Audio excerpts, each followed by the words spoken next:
வணக்க மக்களே, நான் உங்கள் தமிழ் மகன் வந்துட்டேன். இன்னைக்கு வேலண்டைன்ஸ் டே. உங்கள் எல்லாருக்கும் வேலண்டைன்ஸ் டே வாழ்த்துக்கள். இன்னைக்கு நான் கதை சொல்ல போகிறதில்ல. ஐயோ, ஏன் கதை சொல்லலை அப்படின்னு பார்க்குறீங்களா? இன்னைக்கு ஒரு சின்ன இன்ஃபர்மேஷனை பற்றி உங்ககிட்ட பேச போகிறேன். Toxic relationship. இந்த டாக்ஸிக் ரிலேஷன்ஷிப்னா என்ன, இதுக்கு அறிகுறிகள் என்ன, இதிலேருந்து எப்படி வெளியே வருதுன்னு நம்ம பேச போகிறோம். சரிங்களா? முதல்ல டாபிக்குள்ளே போவோமா? Toxic relationship. டாக்ஸிக்னா முதல்ல என்ன, ரிலேஷன்ஷிப்னா என்ன?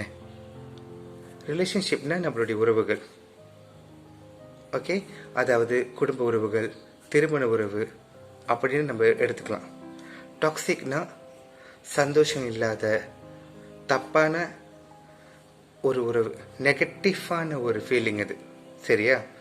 முதல்ல நம்ம ரிலேஷன்ஷிப்பில் டாக்ஸிக் இருக்கா இல்லையான்னு எப்படி கண்டுபிடிக்கிறது?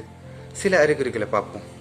முதல்ல நம்மளுடைய பார்ட்னர்ஸோ இல்லை நம்ம ரிலேஷன்ஷிப் கூட இருக்கிறவங்களோ ரொம்ப செல்ஃபிஷாக இருப்பாங்க. அதாவது ஒரு கதை சொல்லணுன்னா, நீங்கள் எந்த முடிவுமே எடுக்க முடியாது. ஒரு படம் பார்க்குறதா இருக்கட்டும், ஒரு சாப்பிட்ற விஷயமா இருக்கட்டும், ஒரு சாப்பாடு சம்மந்தப்பட்ட விஷயமா இருக்கட்டும், நீங்கள் எந்த முடிவுமே எடுக்க முடியாது. அவங்க முடிவை உங்ககிட்ட திணிப்பாங்க. அதுவும் பாசமாக சொல்லுவாங்க.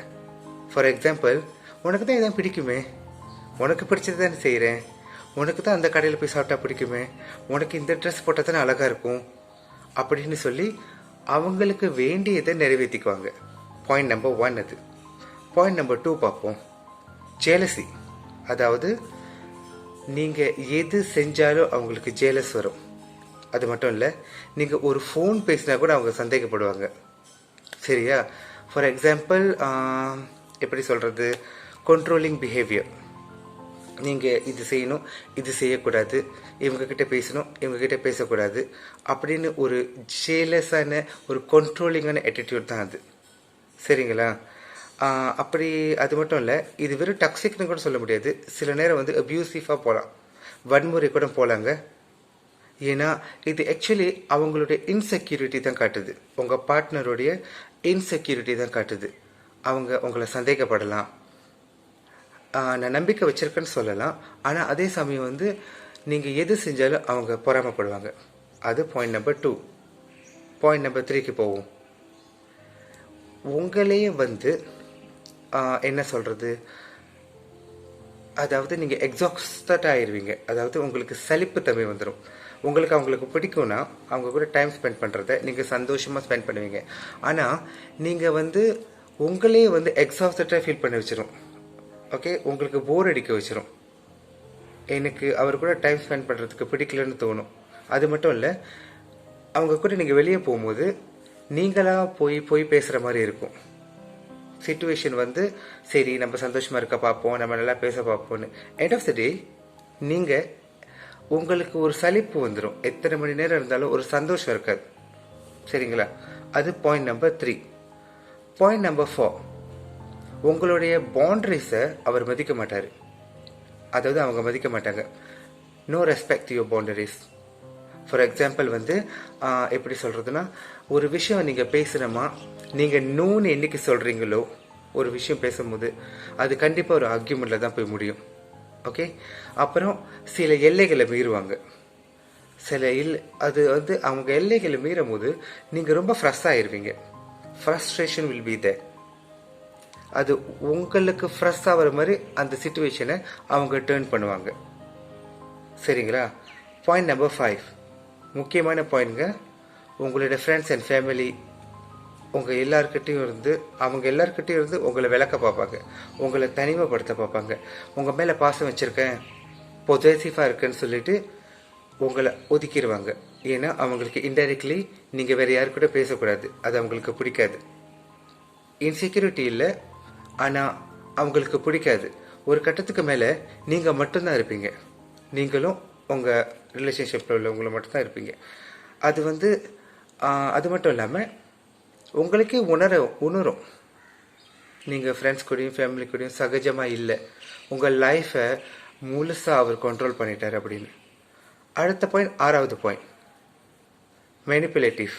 இந்த டைமில் அவங்க முழுசாக உங்களை மெனிப்புலேட் பண்ணிட்டாங்க.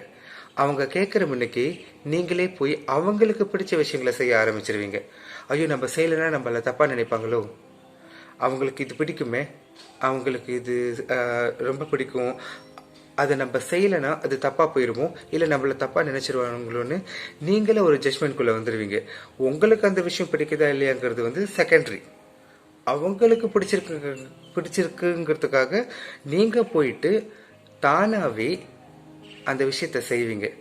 இந்த டைமில் வந்து அவங்க உங்களை ஃபுல்லாக மெனிப்புலேட் பண்ணிட்டாங்க. 7வது பாயிண்ட், ஒரு டைம் வந்து நீங்கள் என்ன ஃபீல் பண்ணுவீங்கன்னா, நீங்கள் இந்த ரிலேஷன்ஷிப்பில் ட்ராப் ஆகிட்டீங்க, மாட்டிக்கிட்டீங்கன்னு ஃபீல் பண்ணுவீங்க. எக்ஸ்கேப் ஆக முடியாதுன்னு ஃபீல் பண்ணுவீங்க. ரொம்ப அட்டாச் ஆயிடுவீங்க. உங்களுக்கு அது யூஸ் ஆயிரும், பழகிரும். இந்த மாதிரி ஒரு சூழ்நிலையில் நீங்கள் வந்து இதுலேருந்து நம்ம வெளியாக முடியாதோ, இனிமேல் நான் என்ன பண்ணுறது அப்படின்னு சொல்லிட்டு ரொம்ப யோசிப்பீங்க. நீங்களே வந்து ஸ்ட்ரெஸ் ஆகும், உங்களுக்கு நிறைய மன உளைச்சல் வந்துடும். ஓகே, ஆனால் பயப்படாதீங்க. எந்த ஒரு ரிலேஷன்ஷிப்பும் சரியா இல்லைன்னா அதுலேருந்து வெளியாகலாம். அது உங்கள் கையில் தான் இருக்குது. சரிங்களா? இதுக்கு என்ன தீர்வு? இந்த நிறைய அறிகுறிகள் நான் சொன்னேன். ஒரு 7 அறிகுறிகளை பற்றி நான் பேசினேன். டாக்ஸிக் ரிலேஷன்ஷிப்குள்ள அறிகுறிகள். இதில் ஏதாவது ஒன்றாச்சும் உங்கள் லைஃப்பில் நடக்குதா, இல்லை எல்லாமே ஸ்மூத்தாக போதா? இதில் ஏதாவது ஒன்று வந்து நடந்துச்சுன்னா அந்த ரிலேஷன்ஷிப்பை காப்பாற்றுறதுக்கு ரொம்ப கஷ்டம். உங்கள் கையில் தாங்க இருக்குது உங்கள் ரிலேஷன்ஷிப்பை காப்பாற்றுறதுக்கு. இதில் 2 ஆப்ஷன் தான் இருக்குது. ஒன்று, நல்லபடி இந்த ரிலேஷன்ஷிப்பை காப்பாற்றணும். 2வது, நல்லபடி இந்த ரிலேஷன்ஷிப்லேருந்து வெளியே வந்து நிம்மதியான வாழ்க்கையை வாழணும். எப்படி, நீங்கள் என்ன செய்யலாம் நான் உங்ககிட்ட சொல்கிறேங்க. இந்த மாதிரி அறிகுறிகளை நீங்கள் உங்கள் ரிலேஷன்ஷிப்பில் பார்த்தீங்கன்னா, உங்கள் ரிலேஷன்ஷிப்பில் இருந்துச்சுன்னா, திஸ் இஸ் த டைம். இதுதான் உங்களுடைய டைம். நீங்கள் தாங்க உங்களை காப்பாற்றிக்கணும். Very simple. நீங்கள் பேச ஆரம்பிக்கணும்.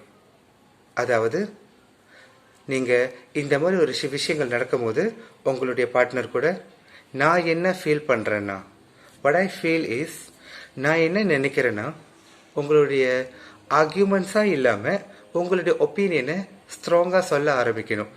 Make the person realise what you going through. Sorry for that. நீங்கள் உங்களுக்காக நீங்கள் தாங்க பேசணும். உங்களுக்காக வேறு யாரும் வந்து பேச போகிறதில்ல. உங்கள் ரிலேஷன்ஷிப்பை நீங்கள் காப்பாற்றணும்னு நினச்சிங்கன்னா, உங்கள் லைஃப்பை சரி பண்ணணும்னு நினச்சிங்களா, நீங்கள் முன் வந்து பேசணும், பேச ஆரம்பிக்கணும். இந்த மாதிரி விஷயங்கள் வந்து எண்ட் ஆஃப் த டே ஒரு டொமஸ்டிக் வயலன்ஸ்க்கு போகும், ஒரு அப்யூஸ் ஆன ஒரு விஷயத்துக்கு போகும். நிறைய அப்யூசிவ் விஷயம் நடக்குது. நிறைய பேர் அப்யூஸ் பண்ணப்படுறாங்க. நிறைய டொமஸ்டிக் வயலன்ஸை நம்ம பார்க்குறோம். முதல்ல நம்மளுக்காக குரல் கொடுக்கணும், அப்புறம் தான் அடுத்தவங்க வந்து நம்மளுக்கு குரல் கொடுப்பாங்க. பயப்படாதீங்க. எந்த சூழ்நிலையிலும் பயம் உங்களை காப்பாற்ற போகிறதில்ல. தைரியத்தை வளர்த்துக்கோங்க. பேசுங்க, பேச ஆரம்பிங்க. அமைதியாக எல்லாத்தையும் வாங்கிட்டு போயிட்டே இருக்காதீங்க. இது எல்லாருக்குமே பொருந்துங்க. எந்த சூழ்நிலையிலையும் ஒரு இடத்துல ஒரு ரிலேஷன்ஷிப்பில் தப்பாக ஒன்று நடக்குதுன்னா நம்மளுக்காக முதல்ல பேச ஆரம்பிக்கணும். சண்டை போட வேண்டாம், ஆர்கியூமெண்ட் பண்ண வேண்டாம்.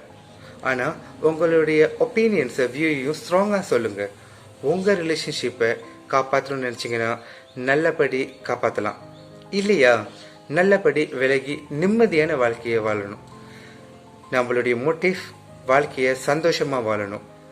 எவ்வளோ நாளைக்கு இங்கே ப்ரெஷரோடு இருப்போம் தப்பான ரிலேஷன்ஷிப்குள்ளே? இந்த டாப்பிக்கை நான் சூஸ் பண்ணதுக்கு காரணம் என்னென்னா, வேலண்டைன்ஸ் டே வந்து காதலர்கள் தினம் மட்டும் இல்லைங்க, அன்பர்கள் தினம். இந்த மாதிரி நேரத்தில் நம்ம எல்லாரும் நம்ம ரிலேஷன்ஷிப்குள்ளே உள்ளவங்க கூட அன்பாக இருக்கணும். It could be your girl friend, bye friend, your parents, your siblings, your friends. So show the love. இந்த டைமில் உங்களுக்கு ப்ரெஷர் இருந்துச்சுன்னா பிகாஸ் ஆஃப் டாக்ஸிக் ரிலேஷன்ஷிப், இன்னைக்கு அது சரியான நாள். இன்னைக்கு நீங்கள் பேச ஆரம்பிங்க. சரிங்களா? ரொம்ப நன்றி இந்த வீடியோவை பார்த்ததுக்கு. நேற்று நான் போட்ட அந்த பேய் வீடியோ பார்த்து நல்ல ரெஸ்பான்ஸ் கொடுத்தீங்க, ரொம்ப நன்றி. இது எடிட்டட் இல்லாத ரெக்கார்டட் வீடியோங்கிறதுனால சில பல தப்புகள் இருந்துச்சுன்னா மன்னிச்சிருங்க. கூடி சீக்கிரம் ரொம்ப நல்ல குவாலிட்டியோட உங்களை நான் மீண்டும் சந்திக்கிறேன். நன்றி, வணக்கம்.